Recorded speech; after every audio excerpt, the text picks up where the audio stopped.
¿Qué pasó? ¿Qué pasó, hija?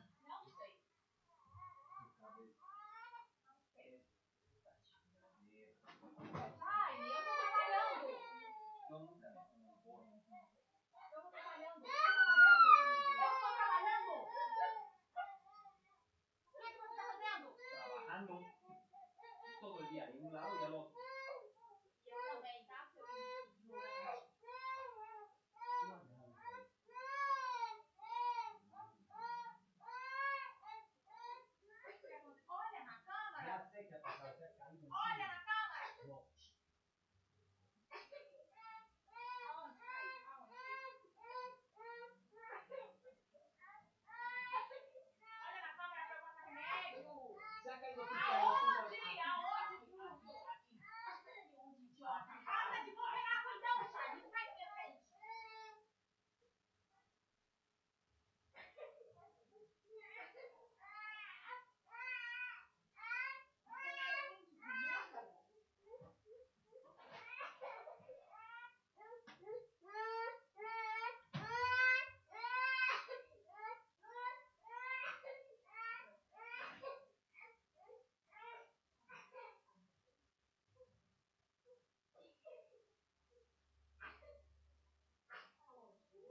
No, lo has dejado en el borde, en el borde. Nunca más lo voy a dejar ahí. En el borde. Y se deja en mi baño. En el borde. Se deja en mi baño. Cada vez que lo uses.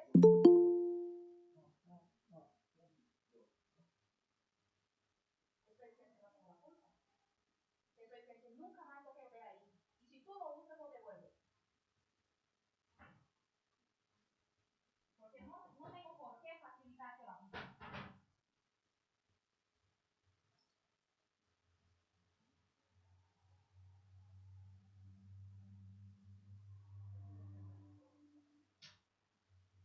Por facilitarte la vida cada vez mejor. Yo soy culpa.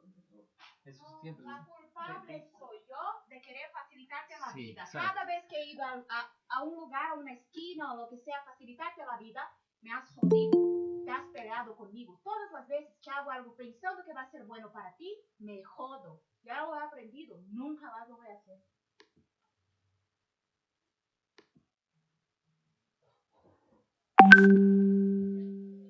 Estaba yo de bruta, arreglando la carne solita ya, lavando todo, guardando todo solita, de bruta, porque debía de haber esperado a que tú termines tus cosas para ayudarme. Pero soy bruta, quiero hacer todo sola.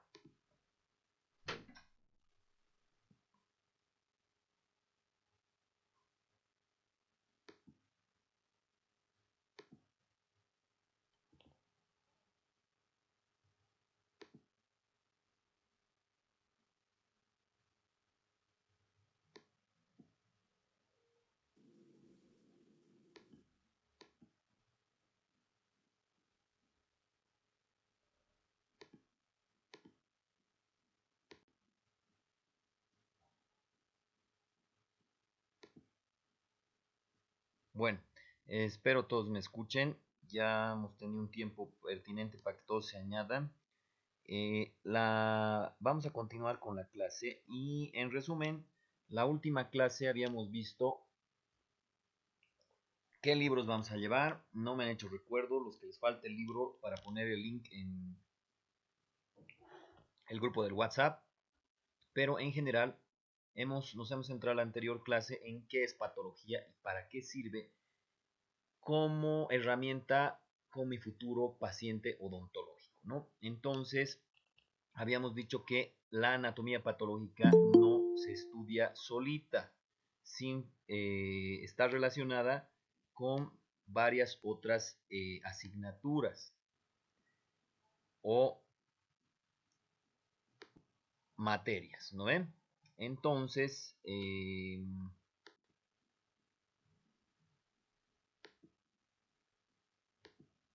tiene que ver con una causa, tiene que ver que se llama etiología, tiene que ver con un mecanismo de lesión que se llama patogenia, tiene que ver con la fisiología, que es la función normal, y tiene que ver con la fisiopatología, que es la función alterada. Todo esto se interrelaciona ya que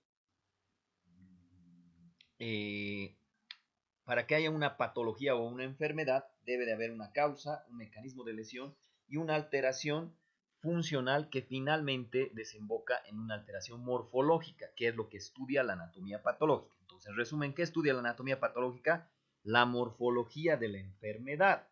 Ahora, se divide tradicionalmente en patología general y patología especial.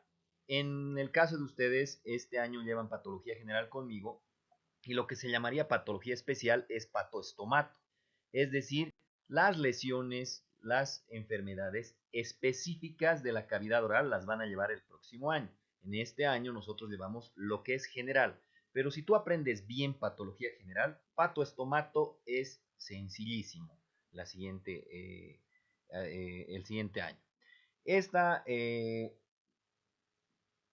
asignatura es una puente. Es decir, es un puente entre lo que es básico, las materias básicas que estudiabas, y las materias clínicas, en realidad. Entonces,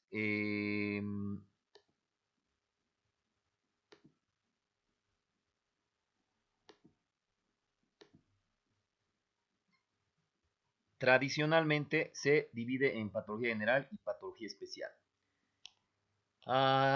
habíamos visto este esquemita la anterior vez, que es un estímulo que puede ser tanto fisiológico como patológico, que es la etiología.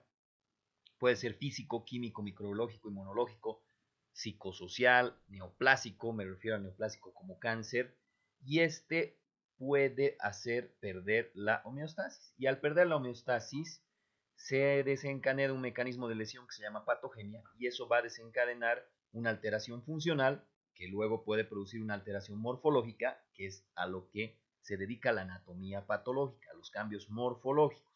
Puede ser que primero dé un cambio morfológico y luego un funcional también, o puede ser que al mismo tiempo dé los cambios funcionales y morfológicos.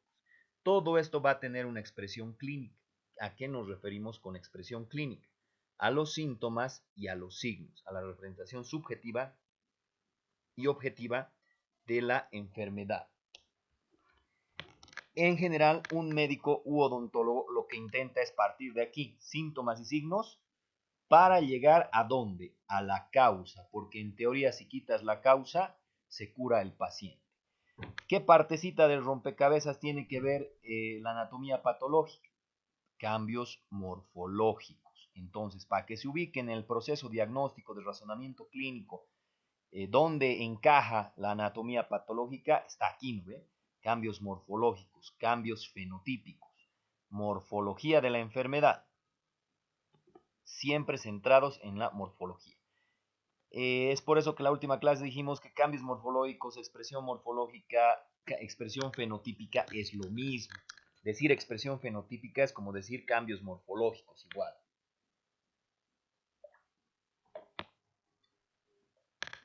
Todo esto se hace desde dos puntos de vista, macroscópicos y microscópicos.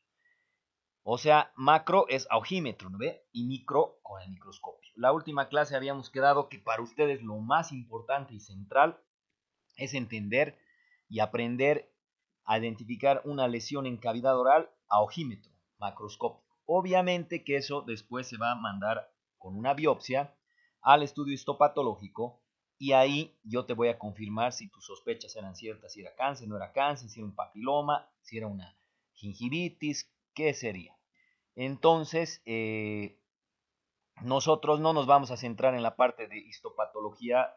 Para mí sería bien fácil, ¿no? Voy a agarrar y decir, bueno, la práctica de histopatología, y ahora mucho más que he visto algunos de mis colegas, agarro y les proyecto una imagen de histología, les digo, dibujen toda la hora estas 3 imágenes, y luego me mandan sus dibujos. No, no están ustedes para que les haga perder el tiempo, ni ustedes para hacerme perder el tiempo a mí.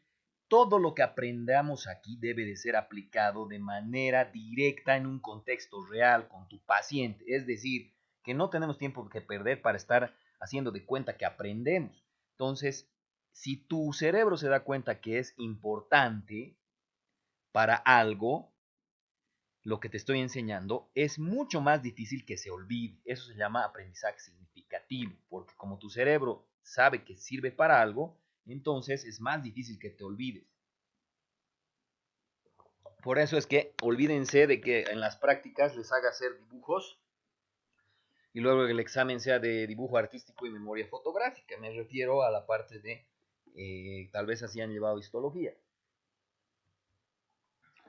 En resumen, ¿qué es patología humana? Rama de la medicina, se encarga del estudio de la expresión morfológica, tanto macro como micro, que surge de la alteración o pérdida de la homeostasis a raíz de un estímulo o etiología o origen, como quieran llamarle, que puede ser tanto fisiológico o patológico, que desencadena un proceso patogénico con subsecuente alteración funcional y una expresión clínica. Hemos visto que hay materias básicas, anatomía, histología, fisiología, y lo que busca es hacerles un puente con las clínicas. Las clínicas se dedican a determinar las patologías. Por ejemplo, fisiopatología, semiología, medicina interna, cirugía. Esta asignatura es un puente. La última clase habíamos dicho cómo un odontólogo hace un diagnóstico. En general es a base de síntomas y signos, tratando de llegar a la causa. Y si tú conoces la causa y quitas la causa de una enfermedad, entonces se quita la lesión, por consiguiente se quita la expresión morfológica, o sea, ya no hay el cambio morfológico que analizamos por o estudiamos por patología. Habíamos quedado también en algunas preguntas. La expresión morfológica por sí sola da la clave diagnóstica. No, puede ser que te dé solo la morfología del diagnóstico, en algunas ocasiones sí. Pero ustedes tienen 70 kilos de paciente y además le pueden hablar, le pueden preguntar. Entonces, no solo con la expresión morfológica de la enfermedad van a ser diagnósticos, sino también con la expresión funcional, los síntomas, ¿no? La expresión morfológica unidas o sumadas a los datos clínicos, estudios de imagen laboratorial, siempre da la clave diagnóstica. No siempre. Muchas veces, aunque tengamos de todo, no podemos llegar al diagnóstico porque a veces no conocemos la enfermedad. Lo que nos ha pasado con el COVID, ¿no ve? Seguimos aprendiendo qué chingados podemos hacer y metemos la pata cada vez porque no tenemos suficiente información. Cuidado que les esté dando laboratoritis e imagenitis con ustedes. Cuando no tienes la menor pinche idea que tiene tu paciente, a veces le mandas todos los laboratorios habidos por haber y es como disparar una escopeta, a ver qué cae. Una escopeta saca perdigones, así como escupitajo, a ver qué cae, y a veces eso te confunde peor. Además que no llegas al diagnóstico y le haces gastar un montón de plata al paciente en vano, ¿ve? Entonces, hay limitantes en el diagnóstico histopatológico, es decir, si tú morfológicamente ves en la cavidad oral y piensas que es una lesión neoplásica, un cáncer, me tomas una biopsia, me lo mandas a patología, en la mayoría de las veces yo voy a ver el microscopio y te voy a decir, sí, ok, es cáncer, no es cáncer, pero algunas veces está tan mutado o está tan irregular ese tejido que no se puede decir a ciencia cierta cuál es, si es un cáncer o no.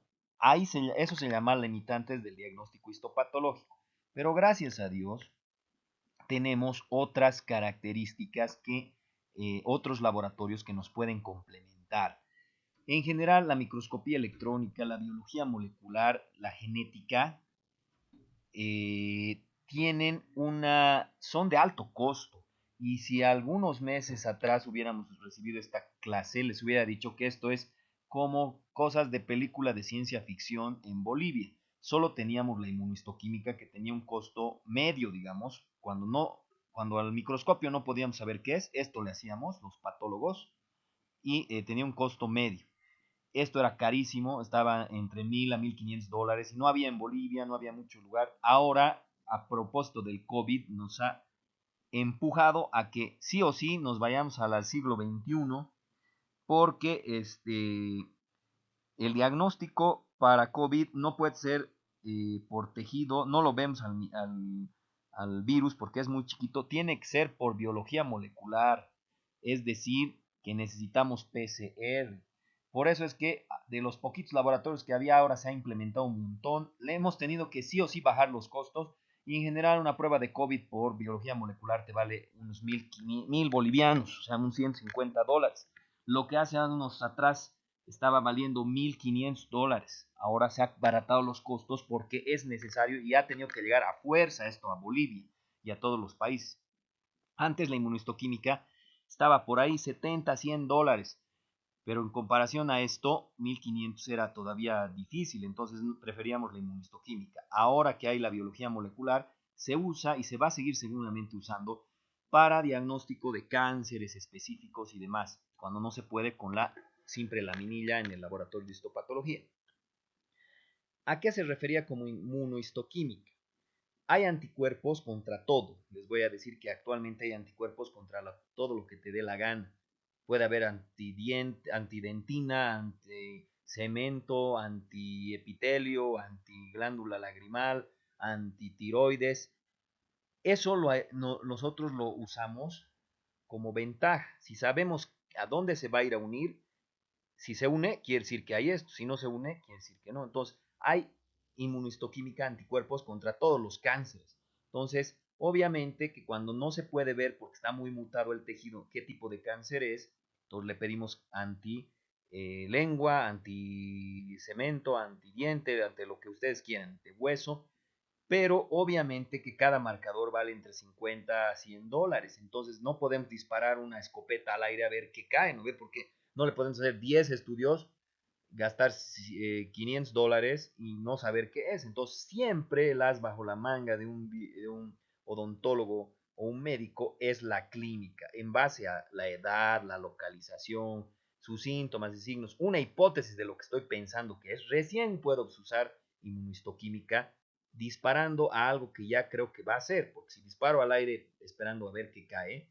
puedo usar un montón de plata y nunca voy a llegar al diagnóstico. Entonces, cuando hay limitantes, es decir, el patólogo no te puede decir qué es por el diagnóstico histopatológico o la micro, todavía tenemos ayuda. Podemos hacer estudios de biología molecular, microscopía electrónica, genética o inmunistoquímica. Vamos a hablar hoy día de las adaptaciones celulares. Una adaptación, la palabra adaptación significa adecuación, acostumbramiento. Es decir, si yo vivo en un clima cálido, si me voy al polo norte, me tengo que adaptar al frío, porque si no me adapto, me muero, ¿no? Entonces, eso es lo que vamos a hablar hoy, de adaptaciones, cómo las células se adaptan para no morirse. Es un as bajo la manga que tienen las células cuando están en lesión celular, no lleguen a muerte, porque se adaptan. Este esquemita es el sobre el que vamos a ir hoy. Tenemos una célula en homeostasis, equilibrada, sana, ¿no ve? Tenemos tanto estímulos fisiológicos como patológicos. Esto hace que se desestabilice esto, alteración de la pérdida de la homeostasis, y esto puede producir una lesión. Lesión significa daño.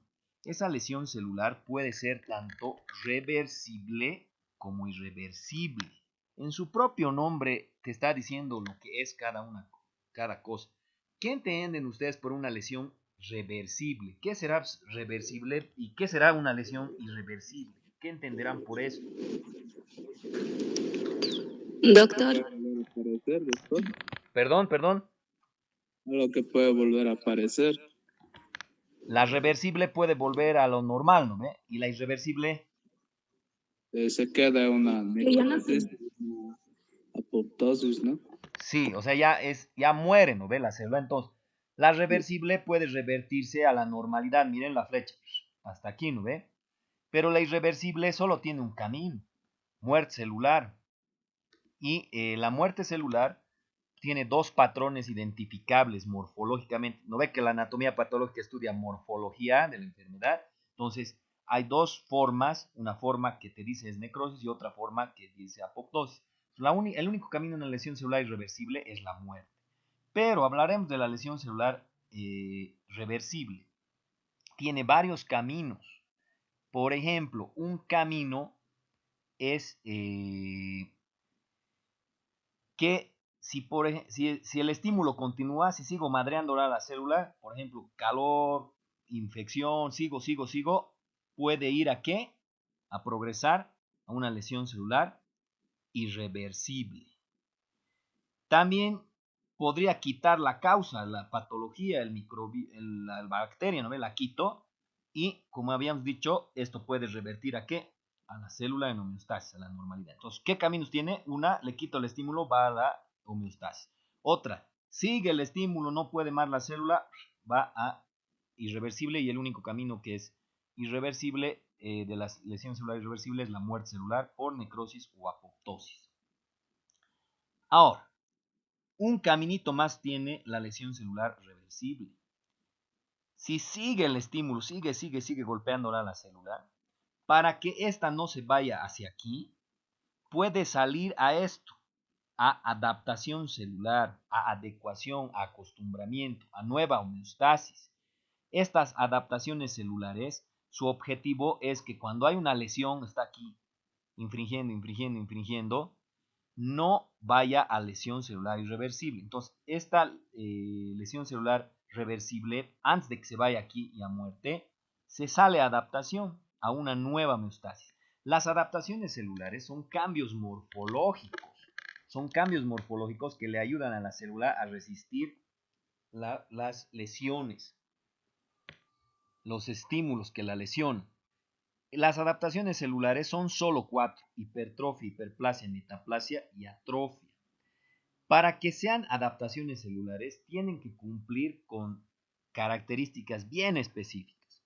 Una, que una adaptación celular siempre es fisiológica, es funcional. ¿Y por qué, doctor, es funcional, es fisiológica?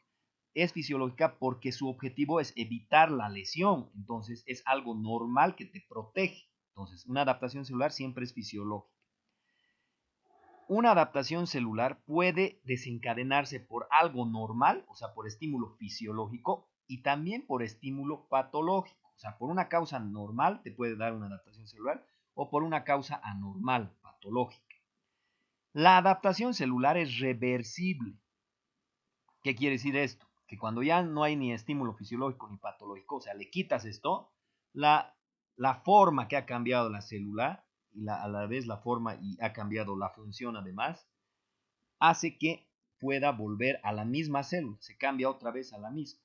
Ahora, en una adaptación celular hay cambio fenotípico, pero no hay cambio genotípico. Lo que estábamos hablando, ¿no ve? La expresión morfológica, el cambio morfológico, también es conocido como expresión fenotípica. Entonces, la adaptación celular tiene un cambio fenotípico, pero no un cambio genotípico. ¿Qué quiere decir eso? Que va a cambiar de forma y función la célula, pero su gen no muta. Sus genes son lo mismo. Porque si habláramos de que el gen, de que ha mutado, o sea, ha cambiado su genoma, ya habláramos de cáncer, ¿no ve? Entonces ya estábamos hablando que la adaptación celular en sí es normal, es fisiológica.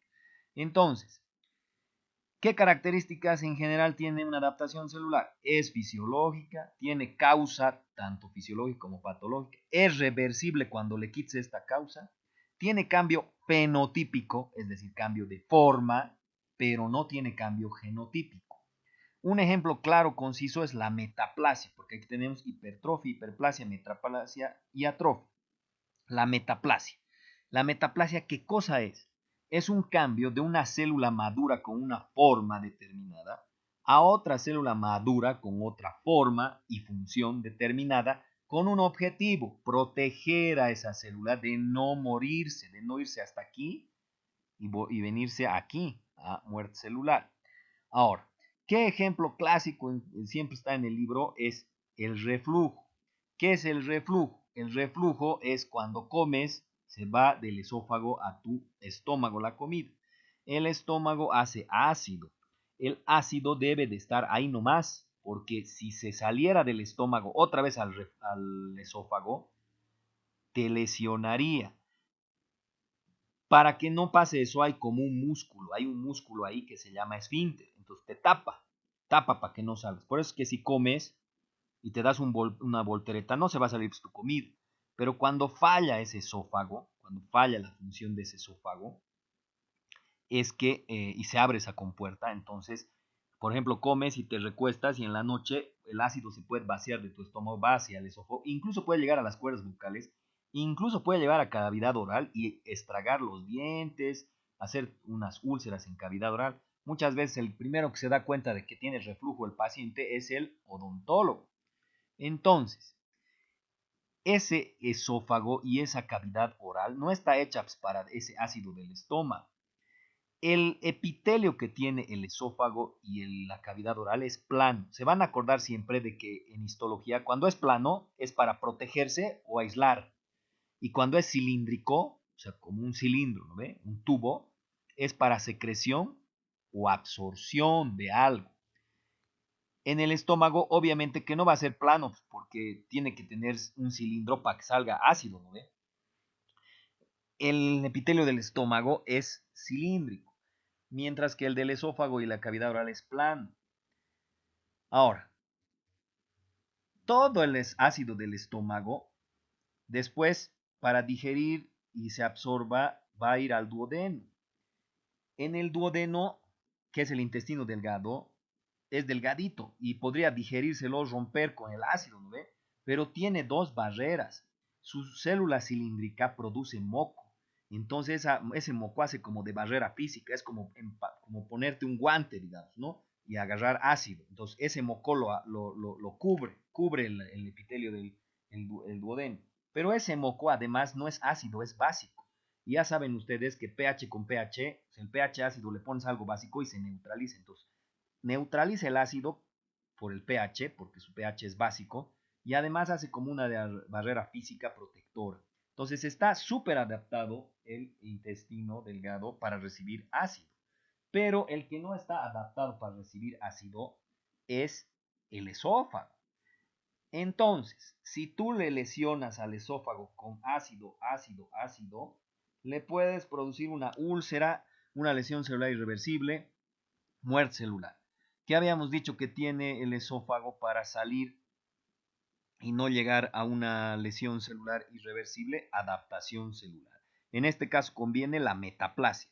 Va a cambiar de una célula plana, que no sirve para resistir el ácido, a una célula cilíndrica, caliciforme se llama. Y esa célula cilíndrica va a producir moco, y ese moco es básico y va a producir una capa protectora. A eso se llama metaplasia intestinal. Es el cambio de una célula madura plana a una célula cilíndrica madura. ¿Para qué? Otra vez estamos hablando de no llegar a la lesión celular irreversible y la muerte. Entonces, como verán, ustedes me dirán, pero ¿cómo ha cambiado la célula, doctor? ¿Cómo de una plana se hace cilíndrica? ¿Cómo es eso? Acuérdense que todas las células tienen la misma información genética. Todas las células tienen lo mismo. Tienen 23 pares de cromosomas. Entonces, vamos a hacer una analogía como si fuera tu disco duro. La célula, su información genética es el disco duro. Pero de ese disco duro puedes abrir programa y hacer salir Word. Puedes abrir PowerPoint. Y eso no cambia tu disco duro. ¿Qué está pasando? Está cambiando el fenotipo, la forma que estás viendo. Pero el disco duro no está cambiando. Sigue igualito. Entonces, aquí no hay un cambio genotípico, no hay una mutación. Simplemente está leyendo del disco duro de la célula una instrucción diferente para hacer, en vez de plano, cilíndrico. Está leyendo otra partecita. En teoría, todas las células tendrían la capacidad para formar cualquier otro tipo de célula del organismo, pero no sabemos por qué solo en algunos lugares cambian a ciertos tipos de células. Ahora, ¿qué diferencia habrá entre hipertrofia e hiperplasia? Esto ya han debido ver en conceptos como histología. ¿Cuál será la diferencia entre hipertrofia e hiperplasia? Doctor, la diferencia sería que la hipertrofia es el aumento del tamaño de las células y la hiperplasia es el aumento del número de células. Bien, entonces, ¿y esto depende de qué? Depende de si la célula se puede dividir o no se puede dividir. Si se puede dividir, entonces puede adaptarse con hiperplasia, porque es aumento del número de células controlado. Pero si no se puede dividir, ya ni modo. La única que le queda es aumentarse de tamaño. Por ejemplo, ¿qué células no se pueden dividir en el organismo? Ya tienen diferenciación terminal y no se pueden dividir. ¿Cuáles serán esas células? Doctor, ¿podría ser las neuronas? Las neuronas. Y tiene sentido, ¿no ve? Porque si se dividirían cada vez, se reemplazarían y cada 3 meses tendrías que estar aprendiendo a hablar, a caminar, ¿no ve? Ahora, que algunas veces quisiéramos que se dividan, ¿no ve? Porque si hay isquemia, ¿qué es isquemia? Es disminución del flujo porque se obstruye un vaso sanguíneo y esto te produce necrosis, muerte, aquí, muerte. Entonces, cuando hay una isquemia cerebral, se muere un pedazo del cerebro y lo que quisiéramos es que se regenere, que se divida otra vez, pero lamentablemente no se puede. Otro ejemplo sería el músculo liso o el estriado es el que no se puede dividir. Creo que es estriado, doctor. El estriado no se puede dividir y el estriado es el voluntario, ¿no ve? El único músculo involuntario que es estriado, ¿cuál es? El que no puedes controlar, ¿cuál es? Pero es estriado. El cardíaco, doctor. Exacto. El músculo cardíaco es un músculo que no puedes controlarlo y es. Ahora, si tuviéramos isquemia de miocardio, si tuviéramos obstrucción de una arteria coronaria, al principio, si está medio obstruida, puedes tener una lesión celular reversible, ¿no? Pero si ya se obstruye totalmente, pucha, ya ni modo, lesión celular irreversible, muerte por necrosis. Y se muere ese pedacito de corazón y obviamente que ese pedacito de corazón que se ha muerto ya no va pues regenerarse, ya no va a tener la misma posibilidad de contraerse para sacar los 5 litros por minuto. Pero, ¿cómo se adapta el corazón posteriormente? O sea, para que, como se ha muerto ese pedazo, pero alguien le tiene que compensar eso. ¿Qué pasará en el corazón, perdón? ¿Se hipertrofiará o se hiperplaciará? ¿Se atrofia? Al principio se atrofia, ¿no? Pero eso generaría más problema. ¿Cómo puede compensar lo que se ha muerto? ¿Con hiperplasia o con hipertrofia? Con hiperplasia. Pero acabamos de decir que el corazón no se puede dividir, ¿no ve? Con hipertrofia, doctor. Sí, pues, no le queda de otra. O sea, sería ideal, ¿no ve? Que se pueda volver a dividir y sería hiperplasia lindo, ¿no ve? Pero el corazón no se puede volver a dividir. No le queda otra que hacerse, ¿qué cosa? Más grande la célula, más fuerte para compensar a las células que se han muerto. Entonces, en este caso, habría hipertrofia y no así hiperplasia. Ahora, ¿cuándo se da atrofia? Atrofia es disminución del número de células y del tamaño celular. ¿Cuándo? ¿Quién me puede dar un ejemplo de atrofia? ¿Cuándo se puede atrofiar algo? Los fisiculturistas, doctor. ¿Los quiénes, perdón? Los fisiculturistas cuando dejan de hacer ejercicio Exacto. músculo. Y ahorita deben estar lloriqueando esos mismos porque, pucha, hace no sé cuánto que no se abre un gimnasio y está verde que se abra, ¿no ve? Entonces puede ser que primero vayas al gimnasio y tengas hipertrofia porque no hay hiperplasia en los músculos estriados porque no hay división de las células, se agranda tus músculos, pero cuando ya no vas, se atrofia. Entonces, esa es una causa de atrofia fisiológica, pero puede haber causas de atrofias patológicas. Y la causa más frecuente es la isquemia. ¿Qué habíamos dicho que es la isquemia? Disminución del flujo. Se obstruye el flujo de una arteria, de un vaso sanguíneo. Y es como si harían huelga o sea, como si priorizarían. Se obstruye una arteria en el riñón y en vez de que se muera todo el riñón, prefieren matar algunas de sus células para que lo poquito de sangre que está llegando les abastezca a las otras células. Y eso es atrofia. Hemos dicho que la atrofia es disminución de número de células y del tamaño celular. Esas células no desaparecen por arte de magia, por si acaso. Esas células desaparecen por muerte celular programada, o sea, desaparecen por apoptosis. Igual mueren, ¿no? Pero lo bueno de esto es que es reversible.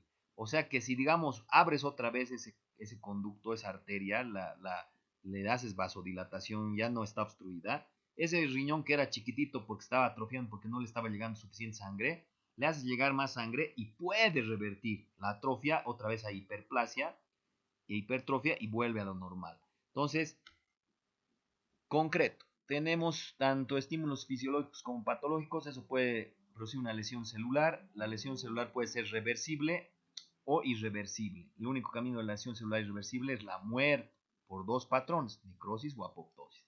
La lesión celular reversible tiene camino. Puede progresar a irreversible, quitas el estímulo, puede ir a la normalidad o puede salir a adaptación celular, que es un nuevo estado de homeostasis reversible, es fisiológico, tiene cambio fenotípico, pero no genotípico, o sea, no tiene mutación. Y dentro de estos mencionamos a la hipertrofia, que es aumento de tamaño celular, a la hiperplasia, que es aumento de número de células, a la metaplasia, que es cambio de una célula con una forma y una función por otra mejor adaptada, con otra forma y otra función, a la atrofia, que es disminución de tamaño y número celular. Aquí hay un cuadrito donde vemos las diferencias entre hiperplasia, hipertrofia, atrofia, metaplasia en relación a lo micro, a lo macro y a lo molecular. En una hiperplasia habíamos dicho aumento de número de células. ¿Cómo se va a ver esto a la macroscopía, al ojímetro, al ojo desnudo? Vas a ver como que el órgano está más grande. Eso es lo que vas a ver, ¿no? Entonces, aumento de volumen del órgano. A nivel de las moléculas, hay síntesis de DNA porque hay división celular. Ahora, un ejemplo de estímulo fisiológico es el útero grávido. Cuando la mujer está gestando, el útero crece pero crece por división celular. O no se olviden que este músculo es liso y el músculo liso sí tiene división celular, a diferencia del estriado que hemos visto en el corazón, en los músculos del brazo, etc. Puede haber también estímulo patológico, o sea, una causa anormal que te dé aumento de número de células. Por ejemplo, una paciente en menopausia que ya no debería tener su ciclo menstrual, tiene un tumor que es de ovario que está secretando estrógeno y eso hace que haya aumento de número de células y esto es patológico. En hipertrofia es aumento del tamaño celular, a la macro vas a ver aumento también del órgano y a la micro no es que se dividen las células, sino que dentro de la célula que se agranda, sus organelas sí se aumentan. ¿Qué son esas organelas? El Golgi, el retículo endoplasmático liso, rugoso, los lisosomas, etc. No aumenta el número de células, pero sí aumenta el tamaño y al aumentar el tamaño en su citoplasma aumentan sus organelas. Un ejemplo de este es el fisiológico, es el bíceps. No vas al gimnasio y se aumenta tu tamaño de tu célula, pero no se aumenta tu tamaño de tu célula con agua, sino con organelas que producen energía, proteínas, etc. Un ejemplo de hipertrofia patológica, ya hemos visto el infarto de miocardio. Después, ¿cómo se compensa? Con aumento del tamaño de las células que han quedado, pero al hacer aumento de tamaño estamos hablando de hipertrofia y no así de hiperplasia, porque la hiperplasia es aumento de número de células. Ahora, atrofia, disminución del tamaño y aquí falta del número. Esto se va a ver macroscópicamente como disminución del volumen del órgano, ¿ves? Se va a hacer más chiquitito. Y en la micro va a haber disminución de organelas y de número de células, ¿no? Hay estímulo fisiológico para la atrofia. Y además su compañero mismo ha dicho, otro, ¿no? Cuando vas al gimnasio, dejas de ir al gimnasio, eso es fisiológico. Pero si se acuerdan de Embryo, en Embryo han visto que cuando se está desarrollando las palmas de las manos, se ve como palmípedo, como un pato se ve, porque no están separadas, ¿no ve? Las membranas entre dedo y dedo. Tiene que haber pues, una muerte celular programada a esa atrofia para que tus dedos se liberen, ¿no ve?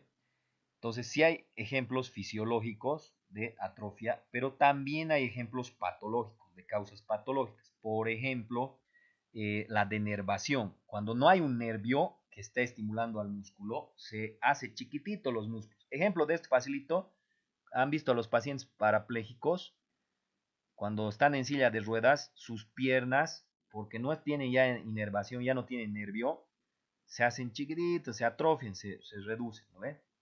Ahora, de metaplasia, que es un cambio de la expresión fenotípica reversible de la célula madre, es un cambio morfológico. Tenemos ejemplo patológico, que es el esófago de Barrett, ¿no? Que es cambiar la célula plana por la célula cilíndrica que produce moco para que sea más protegido de eso. Ahora, hemos dicho que sí o sí, para que sea una adaptación celular, tiene que cumplir todas las reglas. Y cumplir todas las reglas infiere que tenga tanto estímulo fisiológico como patológico. Y aquí les he puesto esto, una interrogante. Esto se deja siempre hasta la siguiente clase. Un ejemplo, el que me pueda dar hasta la siguiente clase, un ejemplo de causa fisiológica que cambie una célula, una forma de una célula con una función determinada a otra célula con otra función determinada, pero sea fisiológica, o sea normal, tiene 10 puntos sobre el primer examen parcial. Ahora, esto se les va a dejar de tarea hasta la siguiente clase. La siguiente clase les voy a decir las 17 que me sé, porque hay poquitas de estas. Pero vale todo hasta la siguiente clase. Si la siguiente clase ya les digo las 17, igual tienen tiempo hasta fin de año para que si encuentran una, además de esas 17, de las 17 que yo ya mencionaré en la siguiente clase, se les va a poner 30 puntos sobre la nota final. Vale decir que si te has sacado 31 o 21 en todos tus exámenes teóricos y prácticos, con ese 30 aprobarías. Pero esto es plazo hasta fin de año. A ver, ¿a alguien se le ocurre alguna causa ahorita de metaplasia fisiológica? Podría ya ganar sus 10 puntos, quién sabe. ¿Cómo es? El útero, doctor. Pero el útero cambia de célula de una forma a otra forma, o se agranda o se aumenta el número de células. Normalmente las células del útero se aplanan, doctor, ya que alberga la orina y cuando va albergando se vuelven las células planas. La vejiga, ¿te estarás queriéndome decir o qué? La vejiga, perdón, doctor, sí. Ese es un buen ejemplo, pero no, porque la vejiga es como si fuera ¿cómo se dice? Como una liga, es así. Entonces, ya tiene la característica cuando le inflas, es como un globo. Es primero transicional, se llama ese tejido, tipo medio cúbico, y cuando inflas el globo se hace plano, pero ya de por sí tiene esa característica física, no cambia. A ver, ¿alguien más se le ocurre un cambio de una forma con una función a otra, pero que sea normal? Doctor, ¿sería un cambio cuando una mamá amamanta a un bebé? Sí, ¿qué cambia eso? ¿Cómo es eso? Ah, La glándula mamaria es una glándula sudorípara modificada. Cuando no estás Doctor, amamantando un bebé, no está cambiando a una forma y una función que haga leche, pero cuando amamantas cambia a una forma y una función. ¿Y eso es normal o es anormal? normal. Normal, pues, es fisiológico. Eso está bien. ¿Quién me ha dicho qué se llama? el tema de, Rosalinda Huancacapa. Rosalinda. doctor, el tema de la formación de los Sí, cartílagos. doctor. Ya. ¿Cómo sería de los cartílagos? O sea, en la formación del cartílago, digamos, cuando, digamos, nace el bebé y hay partes que, digamos, todavía no se han formado, como por ejemplo la frontal de la parte anterior del cráneo, ¿no? Sí, Y esa es con una el buena, tiempo, está bien. Es decir, tú dices la osificación, o sea, el cartílago se convierte en hueso, ¿no ve? exacto. Ese es un ejemplo de metaplasia fisiológica también. 10 puntos en el próximo examen. ¿Qué te llamas? Creo que tú ya has acumulado otros 5 al anterior, creo, ¿no? Sí, doctor Carlos Balcázar. Sí, ya. Entonces, igual les vamos a dar chance a sus otros compañeros que vayan pensando hasta la siguiente clase. ¿Se puede seguir acumulando más? Sí, se puede decir otros. Si alguno me dice una que no conozco, ya sabe que es 30 puntos sobre la nota final incluso. ¿Y por qué será que les pido esto? ¿Será porque me gusta mucho la metaplasia? ¿O qué hay detrás de todo esto? ¿Qué hay detrás de que les pida esto y les dé tanto punto? ¿Para qué será? ¿Qué objetivo tendrá?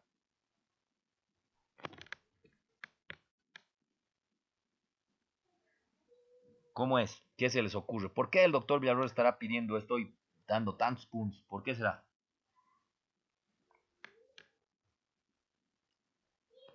Para encontrar esto, ¿qué van a hacer?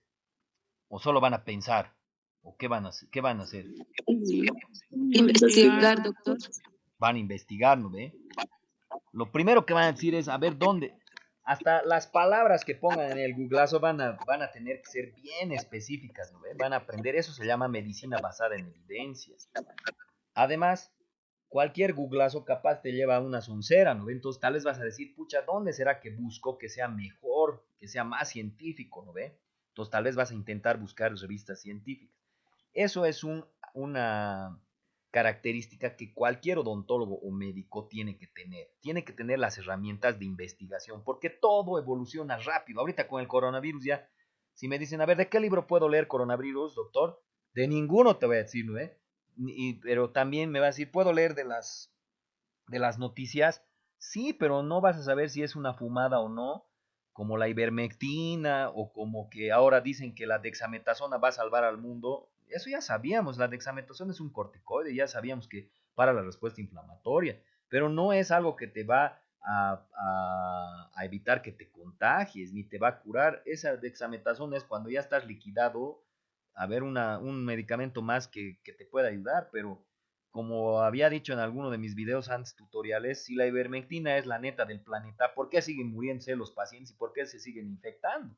Y ahorita tenemos más. Entonces, a veces bien irresponsables son los medios de comunicación, incluso los tiempos he visto, ATV, o sea, huevadas, disculpen la palabra, pero huevadas hablan y las gentes van corriendo. La ivermectina que valía 2 pesos, les ha llegado a costar 50, 100, se ha agotado y no jala. La dexametasona valía 8 pesos la ampolla, ahora creo que están vendiendo en 80 pesos. O sea, cada soncera que están poniendo tanto, hay que tener mucho cuidado al entender esto. Entonces, nosotros como médicos y odontólogos tenemos que tener herramientas de dónde buscar para no caer en tonterías. Otro video que he visto que han puesto de un entrevistador de La Paz, que el dióxido de cloro funciona, o sea, que las gotas de desinfectar tu agua te van a fortalecer, te van a curar, más tonto todavía, ¿no? Otro video he visto que con pura vitamina C te vas a curar y no te vas a enfermar del coronavirus. Mentira, obviamente que la vitamina C te va a ayudar a proteger tu sistema inmunitario, que seas más fuerte, lo que sea, pero no va a curarte, pues, porque si no todos comeremos naranjas y entonces viviremos felices sin coronavirus, ¿no? Mentira, entonces hay que tener ese pensamiento crítico. Y esa es una herramienta básica de cualquier odontólogo, para no caer en la especulación y saber qué hacer con tu paciente. Entonces, aquí unos ejemplos, habíamos tenido un útero, ¿no? La hiperplasia, el útero cuando alberga un bebé tiene que aumentar en tamaño las células y también en número. El útero en realidad tiene hiperplasia y también tiene hipertrofia por si acaso. Un caso clásico que siempre vienen los pacientes, doctor, estoy urinando muchas veces en la noche, los viejitos, ¿no? Y tengo que hacer esfuerzos porque la próstata, ¿no? Hiperplasia prostática. Esa hiperplasia prostática es patológica porque está produciendo una enfermedad, ¿no ven? Ahora, hipertrofia del corazón, cuando hay infartos, ¿no ve? Pero también puede haber otras agrandamiento del tamaño de la célula del corazón en otras patologías. Una patología infecciosa que es bien común en Bolivia. ¿Qué hace que te crezca tu corazón grande? Que no es por infarto y después su adaptación. ¿Qué patología infecciosa te da agrandamiento de corazón y es bien común en Bolivia? ¿Cuál será? El Chagas, doctor. El Chagas te da megas, ¿no ven? Megaesófago, mega estómago, megas de corazón. Megacolon, doctor. También te da megacolon, el Chagas. A ver, atrofia. ¿Cuál creen que de este riñón, cuál está atrofiado? Facilito, ¿no ve? ¿El de la derecha o el de la izquierda? De la izquierda, doctor. Sí. Y en general, muy frecuentemente la atrofia se da por isquemia. ¿Qué es isquemia? Disminución del flujo. Ahora, también puede haber atrofia fisiológica nomás. Aunque no crean, con la edad ya uno se le van las cosas, el cerebro se hace más chiquito, o sea, se disminuye el número de células y el tamaño, eso se llama atrofia.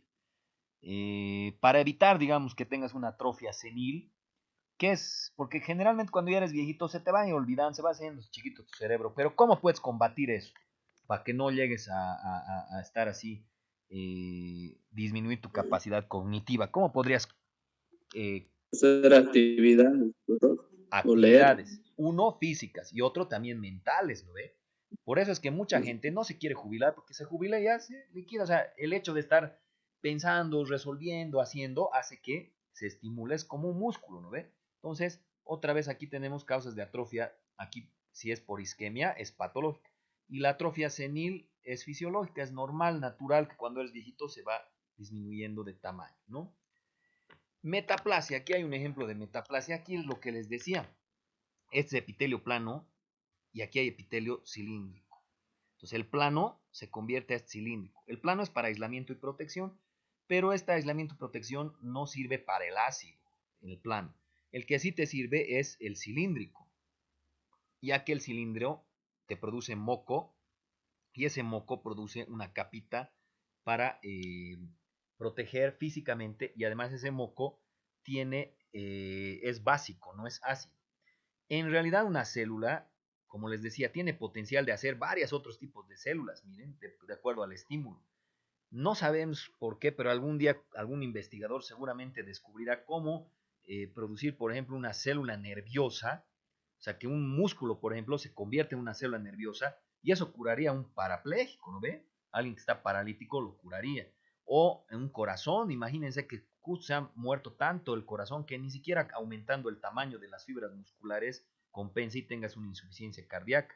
Entonces, en teoría, cualquier célula puede hacer cualquier otra, diferenciarse a otra célula o especializarse, plana, cilíndrica, porque tiene la misma información genética. Y lo único que hace es leer un pedacito de la información para hacer esta, o lee este otro para hacer esta otra, o lee este otro pedacito del genoma para hacer esto. Por eso es que les digo, las adaptaciones celulares son cambios fenotípicos, o sea, de forma y función, pero no tienen cambios genotípicos, porque si habláramos de cambios genotípicos, hablamos de cambios de mutaciones, lo que haría que estaríamos hablando de neoplasias, ¿no? Entonces, a ver, aquí hemos hablado ya de lesión y muerte celular a grandes rasgos y de adaptaciones celulares específicamente. Pero ahora no vamos a hablar a grandes rasgos de lesión reversible y lesión irreversible. Vamos a hablar específicamente de características bien importantes. Hay algo en el libro que se llama punto de no retorno.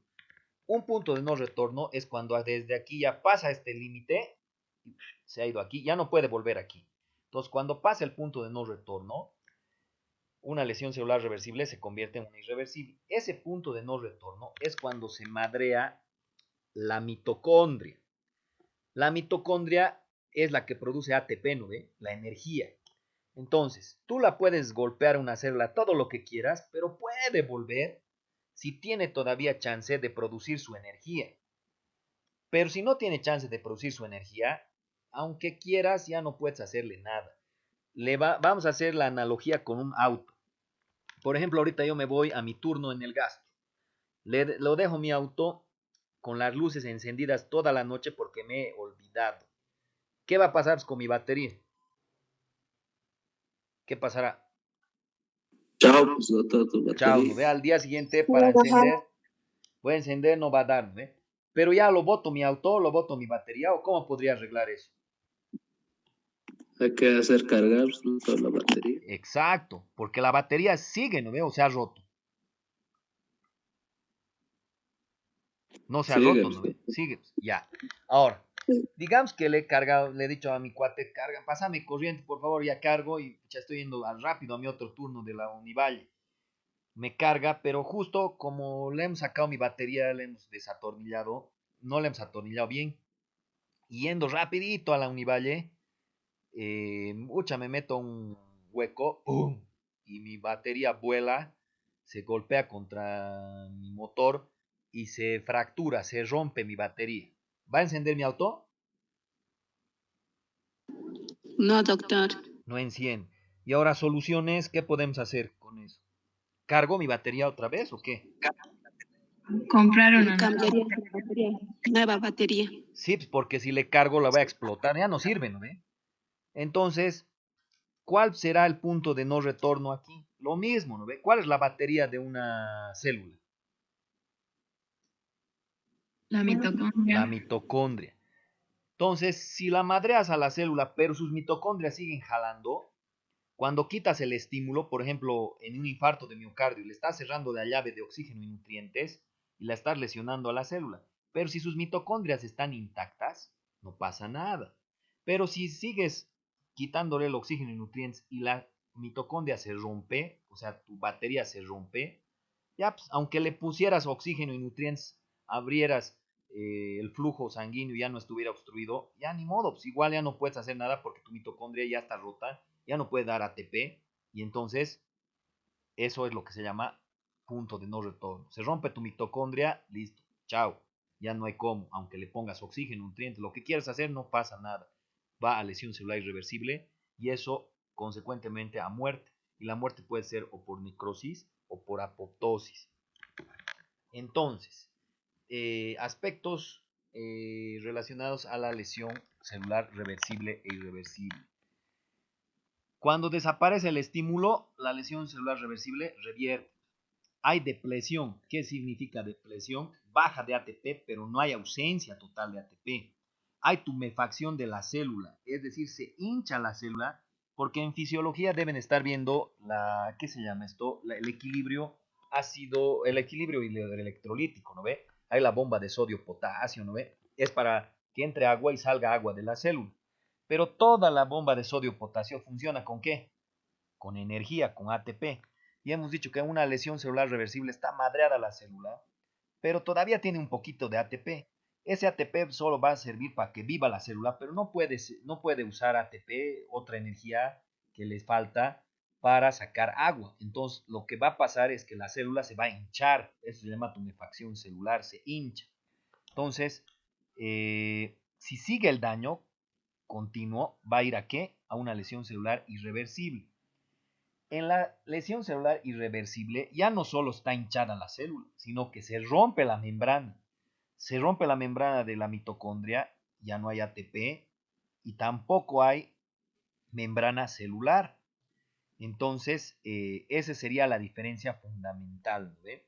Una está hinchada y la otra su membrana ya está rota. Cuando hay hipoxia, hay una lesión menos rápida y menos intensa que una isquemia, por ejemplo. Esto es un concepto bien importante que hay que entender. La isquemia es disminución del flujo sanguíneo y la isquemia te puede dar una hipoxia, porque si no llega sangre no llega oxígeno. Hipoxia se llama baja de oxígeno. Pero no hay que olvidar que la isquemia no es la única causa de hipoxia. ¿Quién me puede dar una causa de baja de oxígeno que no sea por obstrucción de una arteria, de un vaso sanguíneo? A ver, ¿quién me da una causa de hipoxia que no sea isquemia? La anemia, doctor. La anemia puede ser. También puede ser una insuficiencia respiratoria, ¿no ve? O si se quema tu casa, te intoxicas por monóxido de carbono, baja el oxígeno, pero ¿quién lesiona más feo? ¿La hipoxia o la isquemia? ¿Cuál lesionará? Obviamente que en la isquemia hay hipoxia, pero ¿quién será la más grave? ¿Hipoxia o isquemia?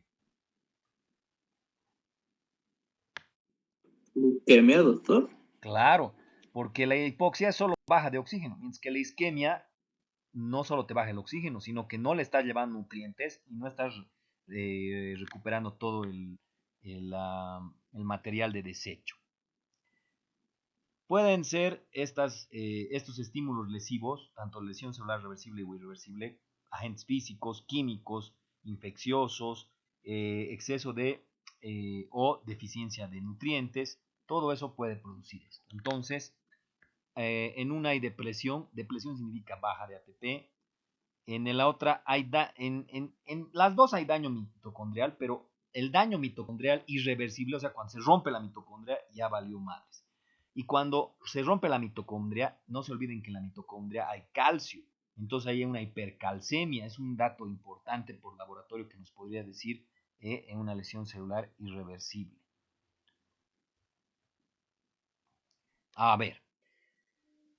El único camino de una lesión celular irreversible es la muerte celular. Y hemos dicho que morfológicamente solo hay de dos sopas. O hay necrosis o hay apoptosis. ¿Qué diferencia habrá entre la necrosis y apoptosis? La necrosis sí o sí es un proceso patológico, una causa patológica. Y en la apoptosis puede ser de los dos. Puede ser que un virus infecte una célula y la célula no va a querer que se multiplique el virus y entonces se va a matar, se va a hacer muerte celular programada, se va a suicidar. Eso es un proceso patológico, pero también puede haber un proceso fisiológico. Por ejemplo, cuando el timo que está en el cuello, en los adultos ya no hay timo, ¿no ve? Pero ¿cómo se desaparece? ¿Cómo se atrofia? Por arte de magia, así viene una varita mágica, chau timo. No, pues tiene que haber una muerte celular programada. Entonces, una diferencia fundamental es que la necrosis es siempre patológica y la apoptosis puede ser tanto fisiológica como patológica. Otra importante cosa que hay que mencionar. ¿Quién creen que produce inflamación y quién no va a producir inflamación entre la necrosis y apoptosis?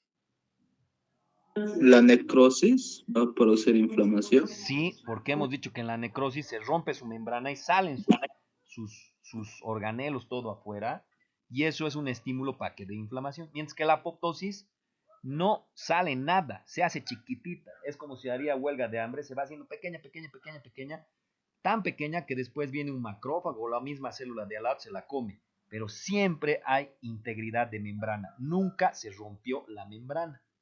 Mientras que en la necrosis se rompe la membrana y salen las cosas de adentro de la célula y eso produce inflamación. Mientras que la apoptosis no, la membrana siempre es continua.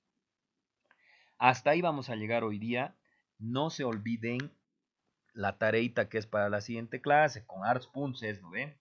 Entonces, no sé si hay alguna duda, pregunta u observación al respecto.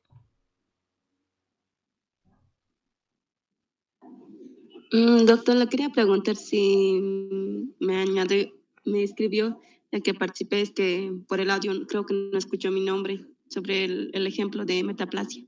No, volvé a decir porque igual como se está grabando, de ahí voy a sacar. ¿Cuál es tu nombre? Rosalinda Huanca Capa. Ok, ahora sí, está bien. ¿Alguna duda más, pregunta?